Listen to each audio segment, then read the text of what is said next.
Join किया जनाब एतजाज़ एहसन साहब किसी तारुफ के मोहताज नहीं है, मल्टी डायमेंशनल उनकी शख्सियत है, एक बड़ा नाम। Thank you very much Aitzaz साहब। मैं बस सवाल ये करना चाहता हूँ कि जब भी आपसे बात हो, एक उम्मीद की किरण भी हमें नज़र आती है और आपका ऑप्टिमिज़्म मैं बड़ा ज़ाती तौर पर भी फ़ैन हूँ।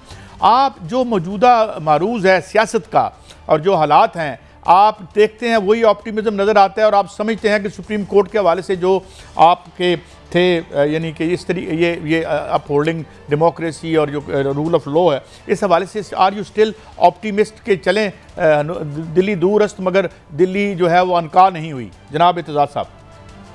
जी बिल्कुल बिल्कुल आपने ठीक कहा, यही मेरा ख्याल है और यही मेरी उम्मीद और तवक्को है, यही मेरा यकीन है।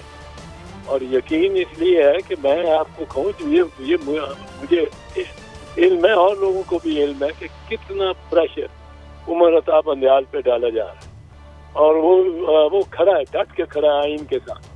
मुझे अफसोस जरा इस पे हो रहा है, एक बड़ा तअस्सुफ था मेरे, चूँकि सारे ही जानने वाले हैं, दोस्त हैं मेरे साथ, एज यंगर लॉयर वकालत करते रहे हैं मैं, और ब्राइट लोग हैं, ब्राइट वो चार जो के जिन्होंने ये मतलब कहाँ से मुद्दा ले आए वो कि जी 4-3 का फैसला। ये अगर सिर्फ गवर्नमेंट कहती रहती तो ठीक था, ये अगर जज ही कहना शुरू हो जाए, लिखना शुरू हो जाए, जो 4-3 का हो ही नहीं सकता, क्योंकि ये बेंच में पहले कई दफा कह चुका हूँ। मुख्तसर अर्ज करूंगा कि 9 जजेस के बेंच ने ये फैसला किया कि ये चीफ जस्टिस रिकॉन्स्टिट्यूट करें। वो रिकॉन्स्टिट्यूट हुआ और 2 जजेस ने कहा कि हम नहीं बैठते, वो 2 जजेस रिक्यूज कर गए, वो 5 मेंबर का रह गया। 5 मेंबर में 2 ने इख्तिलाफी वोट डाला और 3 ने अक्सरियती वोट डाला। अब वो 3-2 का फैसला हो गया, सुप्रीम कोर्ट का फैसला। अब यहाँ तक आप देखें कि खुद वो 5 जब बैठे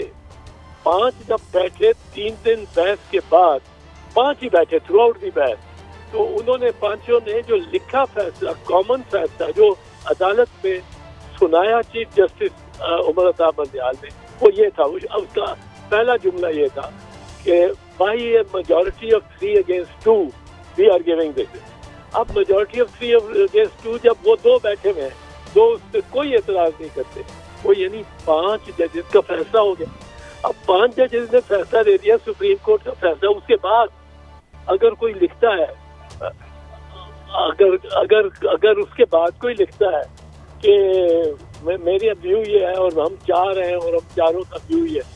अब मैं ये कहता हूँ कि जब फैसला आ गया 1 मार्च को, उसके बाद अगर मैं जज हूँ और मैं एक जजमेंट लिखता हूँ तो मैं वो ठीक है, वो अखबार डॉन में मजमून बन सकता है, वो कैम्ब्रिज लॉ जर्नल में मजमून बन सकता है, बड़ी लर्नेड उसमें आर्गुमेंट्स हैं और दलीलें, पर वो जजमेंट हर किस नहीं बन सकता। ऐसे जज साहबान ने जिन्होंने 3 दिन आखिरी दिन बहस ही नहीं सुनी, जो बहस नहीं सुनता मुकम्मल A to Z, वो जज वो उस केस में जज नहीं है, वो जज नहीं है, कुछ और हो। अब वो फैसला नहीं दे सकता। अब यहाँ ये पता नहीं किस तरह ये, अब उन 4 जजेस की वजह से ये इशू खड़ा हो गया। अब उन्होंने किस मतलब ज़हन से ये खड़ा किया। अब वो चारों के चारों वो लोग जो तफरीक डालते हैं लोग, वो खड़े नजरिया जरूरत से, क्योंकि नजरिया जरूरत ये कहता है कि जी 90 दिन के अंदर, आइन कहता है 90 दिन के अंदर इलेक्शन कराओ। नजरिया जरूरत कहता है नहीं सर, पर बड़ी जरूरत और भी है ना, और भी देखी जाइए। आइन अकेला तो नहीं है ना, आइन के बाद अलावा भी चीजें, और देखे आपके पैसे नहीं है, देखे आपके सिक्योरिटी नहीं है। आइन कहता है हर चीज हो ना हो आपने 90 दिन के अंदर, on a date not later than 90 days.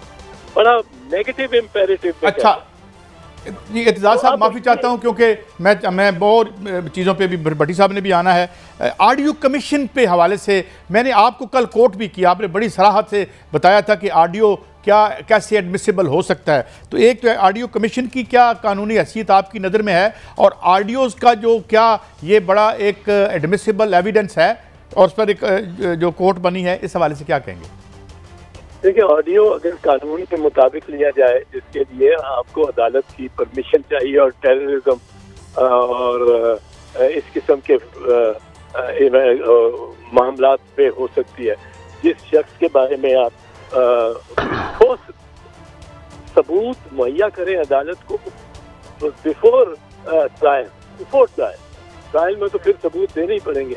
और वो बिफोर ट्रायल जब आपको सबूत दें तो उसके बाद अदालत समझे कि मुनासिब है, आप भाई इस बंदे को, ये बंदे के खिलाफ हमने इसकी एक्टिविटी के बारे में ये प्रूफ आया, ये एक्टिविटी है, ये टेररिस्ट लगता है, तस्वीरें लगी हुई हैं, अभी प्रूव नहीं हुआ, पर वो आप प्राइमा फेसाई इसको बाजू नजर में उसको आप बग कर सकते हैं जी। आप वरना ये ऑडियो रिकॉर्डिंग इलीगल है। इतना संगीन जुर्म है कि सुप्रीम कोर्ट ने बेनजीर भुट्टो शहीद के केस में PLD 1998 सुप्रीम कोर्ट पेज 388 में ये कहा कि अगर ये कोई गवर्नमेंट ऑडियो टेप करती है, इस ऑडियो रिकॉर्डिंग, और आम शहरियों की, जरूरी जर्नैलों या जजों की नहीं, कोई भी जो भी करती है, अगर ये साबित हो जाता है कि उसने की है रिकॉर्डिंग, तो वो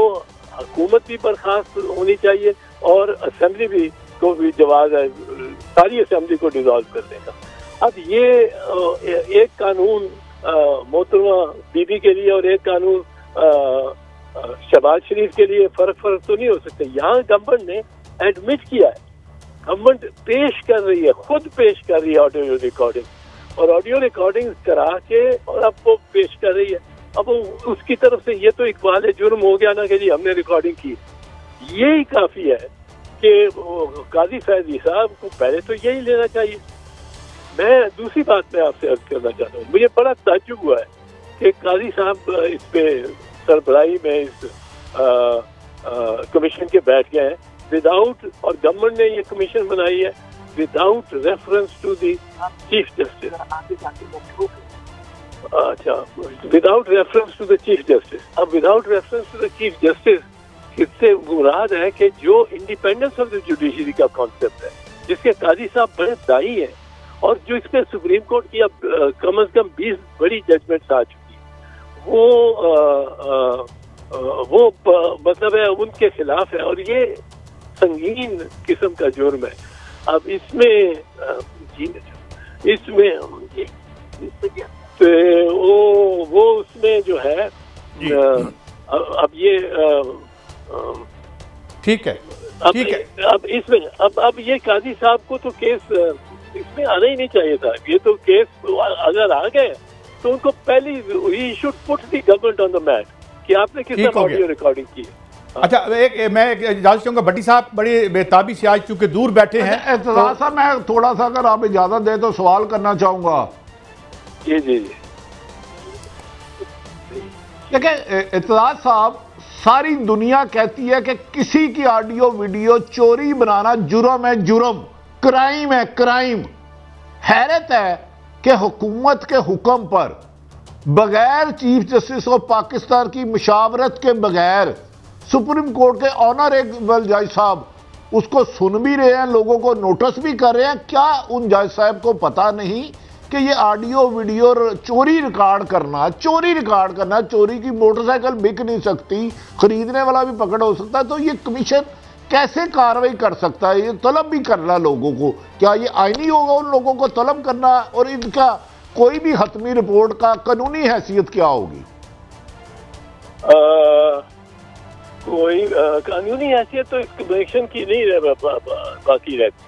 कमीशन की तो इसीलिए नहीं है कानूनी हैसियत क्योंकि इसको चीफ जस्टिस से इसका लिया ही नहीं गया, अप्रूवल ही नहीं लिया गया, सैंक्शन ही नहीं लिया गया। तो इसमें कोई इबाम की बात नहीं है, कोई इसमें डाउट नहीं है कि ये कमीशन जिस तरह बना दिया गया है ये गलत है। जी भट्टी साहब वो कह रहे हैं ये गलत है। और सवाल आपका भट्टी साहब? नहीं, अच्छा एतजाज साहब ये बताएं कि सुप्रीम कोर्ट बार बार कह चुकी थी 90 दिन में इलेक्शन लाजम है असम्बली तहलील होने में। 14 मई गुजर गई और हुकूमत ने इलेक्शन भी नहीं कराए, लेकिन उसके खिलाफ कोई कार्रवाई भी नहीं हो रही। क्या सुप्रीम कोर्ट के फैसले सिर्फ महज कागजों में रहते हैं या अमल दरामद कराया भी जाएगा इस पे? ये इस वक्त यही बहस कर सुन रहे हैं ये बेंच, और आज आपने अगर उनके सवालात जो बेंच ने दिए हैं वो आप देखें तो आपको मतलब है वो उससे जाहिर हो जाता है कि they are on the right path. वो इन्होंने ये जरूर किया है कि मौका दे दिया, उन्होंने नजरसानी भी साथ कर दिया, तो नजरसानी भी सुन ले। नजरसानी सुन के मुझे ये यकीन है कि ये बेंच डेट भी देगा और कार्रवाई कंटेम्प्ट की भी करेगा। अब हर चीज में कार्रवाई जरा टाइम लगता है, होता है, और बंदा परेशान होता है कि इससे क्लियर केस में क्यों टाइम लग रहा है, but justice should also be seen to be done. मेरे ज़हन में कोई इबाम नहीं है कि ये होगा। अच्छा एतजाज़ साहब, यूसुफ रजा गिलानी को पीपल्स पार्टी के वजीर आजम को फौरी घर भेज दिया जाता, इतना ओपन एंड शट केस, आइन 90 दिन का कहता है। लेकिन आज मेरी हुकूमती एक अहम तरीन शख्सियत से हुई, उसने कहा जी आप लोग जो टीवी पे बोलते हैं बेमकसद है, हमारे खिलाफ तौहीन अदालत नहीं होगी, और उसने ये बात दावा किया है। तो जबकि बज़ाहिर तो उनका दावा सच लग रहा है।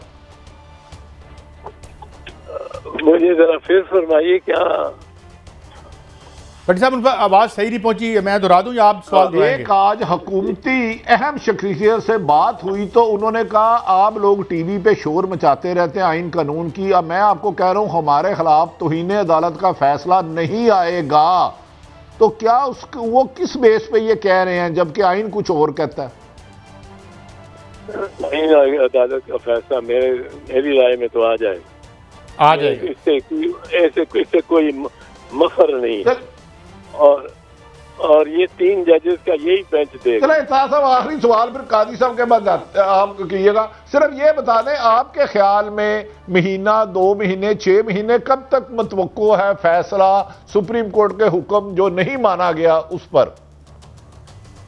देखिए जी, मैं कह नहीं सकता हूँ, और अगर मैंने कह दिया और वो वाक़ियतन इत्तफाकन वही तारीख निकली, मैंने फॉर इंस्टेंस कह दिया कि 6 जून को, और वो 6 जून को ही आ गया, तो आपको पता है किस तरह ये लोग पड़ जाते हैं, कहते हैं वो ये रला मेरा, ये मेरे मिले हुए थे, देख ले आप, मरियम बीबी ने नहीं छोड़ना।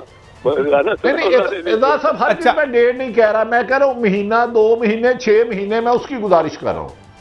नहीं, वो तो मेरा ख्याल है कोई हफ्ते, 2 हफ्ते, 10 दिन या 2 हफ्ते, वो मैं इसके हक में नहीं हूँ कि फैसला आए। मेरा ही तो ख्वाहिश है काश ये फैसला वो करें जो काजी फैज ईसा साहब, उनके लिए छोड़ दिया जाए। ये हमारा तो ये तो चाहते हैं भट्टी साहब, ये ख्वाजा आसिफ, ये अजाना सनाउल्लाह, ये शहबाज शरीफ चाहते हैं, इन्होंने खुद कुछ जैकेट्स पहनी हुई है इस कंटेम्प्ट केस में, और ये चाहते हैं कि इनको सजा हो, ये नाअहल हो ये अदालत के हाथों, और इनका एक बयानिया बन जाए, काले झंडे लेके ये भी कैंपेन पे निकले हो कि जी हमें इसको भी चलने ही देते, हमें चलने ही नहीं देते, हमें चलने ही नहीं देते। अच्छा एतजाज़ साहब, एक और मैं आपसे सवाल, ये आर्टिकल 245 का जो नफाज है इसको चैलेंज किया है इमरान खान साहब ने अदालत में, तो आप क्या समझते हैं कि ये क्लेम जो है उनका वो कितना वैलिड हो सकता है मुअज़्ज़ज़ अदालत की नज़र में? तो इस पे भी आपका मैं टेक चाहूँगा एतजाज़ साहब। सर 245 की जो एप्लीकेशन है, मतलब एप्लीकेशन दरख्वास्त के तौर पे नहीं, पर उसके नफाज के तौर पे, नफाज के माने में इसको चैलेंज ये होता रहा है अदालत में, और इसमें क्योंकि उसकी कंडीशन है कि एक अफरा तफरी हो, इंटरनल अनरेस्ट हो, सस्टेन, जिसके जरिए कोई हुकूमत, आईनी हुकूमत चल न सकती हो किसी सूबे में, तो उस पे 245 लगाया जा सकता है और सारे फंडामेंटल राइट सस्पेंड हो जाते हैं। तो इसको अदालत ने देखा है पहले, और के खिलाफ भी फैसले दिए हैं कि ये कोई नहीं देख सकती है। जी इत्तेज़ाज़ साहब, मेरी आवाज़ आ रही है आपको? एक आखिरी सवाल आपसे कि 16 लोगों को जो है वो हवाले कर दिया गया है मिलिट्री कोर्ट में ट्रायल के लिए, जिसमें एक गालबन MPA भी हैं, तो अब आप ये इस पे आपका क्या टेक है? नहीं, उनको करनी चाहिए, सुप्रीम कोर्ट में डायरेक्ट पिटीशन करनी चाहिए। इसमें लियाकत हुसैन का केस है बड़ा क्लियरली, कोई मिलिट्री कोर्ट नहीं लग सकता। और जब लगाए हैं APS के वाक़े के बाद, किसाने के बाद, तो जब लगाए हैं तो आइन को पहले अमेंड किया और 2 साल या 4 साल के लिए रहे। 4 साल की अमेंडमेंट थी, वो खत्म हो गई, सनसेट क्लॉज था और वो खत्म हो गई, और उसके बाद अब नहीं लग सकते हैं। और अगर ये असेंबली जो है दोबारा से इसको ऑपरेटिव करती है तो फिर then you think it will be legal? नहीं जी, दोबारा किसा कर सकती है? ये आइन को तरमीम ही नहीं कर सकती असेंबली के 228 बंदे ही नहीं आइन को तरमीम। और जी जी, और अगर ये राजा परवेज अशरफ के इस्तीफों को करके कुछ 20-30 MNA बीच में खींच के लेके ला के और उनको हल्फ दिला के और असेंबली में बिठा के और 228 पूरे कर देते हैं, तो उन्होंने तो वो उसको वोट देना है इस आईनी तरमीम में, जिसपे इमरान खान कहेगा, क्योंकि पार्टी हेड तो वो है। और वो अगर कह देगा कि आपने इसके खिलाफ देने हैं, तो उसके हक में जो वोट देगा उसका वोट भी काउंट नहीं होगा और वो डिसमेंबर भी हो जाएगा।